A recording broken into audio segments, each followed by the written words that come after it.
सोने की मणि, सच्चाई और समझ का प्रतीक। राजस्थान के एक छोटे से गांव में एक प्राचीन कहानी प्रचलित थी। यह कहानी थी सोने की मणि की, जो किसी बहुत ही खास व्यक्ति के पास होती थी। कहा जाता था कि यह मणि किसी साधारण इंसान को नहीं मिल सकती थी, बल्कि केवल वही इसे पा सकता था जो सच्चाई और समझ के साथ जीवन जीता हो। गांव में सुल्तान नाम का एक व्यापारी आया, जो बहुत ही लालची था। उसने सुना था कि जो भी सोने की मणि को ढूंढ लाएगा, उसे बड़ी दौलत मिलेगी। सुल्तान ने सोचा कि अगर वह यह मणि पा लेता है, तो उसकी सारी समस्याएं खत्म हो जाएंगी।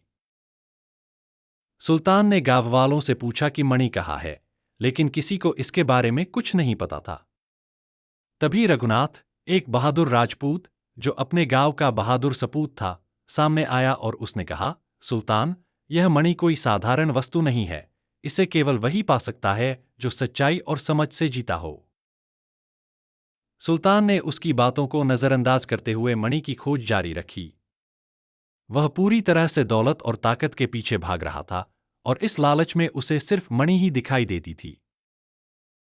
गांव की एक बुजुर्ग महिला, सकीना, जो पुराने समय की कहानियों की जानकार थी, वह भी रघुनाथ के पास आई और बोली, रघुनाथ, यह मणि किसी को भी मिल सकती है, लेकिन वह केवल उस व्यक्ति को मिलेगी जो सच्चाई और समझ के साथ इस धरती पर कदम रखता है।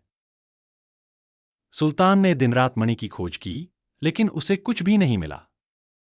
वह निराश हो गया और एक दिन रघुनाथ और सकीना के पास आया।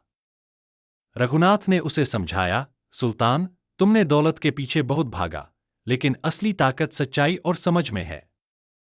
यही मणि का असली रूप है। सुल्तान को तब समझ में आया कि उसे अपनी लालच को छोड़कर सच्चाई और समझ से काम लेना चाहिए। रघुनाथ और सकीना ने उसे बताया कि असली मणि किसी और चीज में नहीं, बल्कि उसकी अपनी आत्मा में छुपी है। यह कहानी गांव वालों के लिए एक सीख बन गई।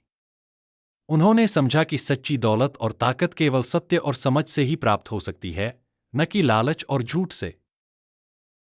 और इस तरह सोने की मणि ने सुल्तान और सबको सिखा दिया कि असली मणि हमारी सोच और दिल में छुपी होती है।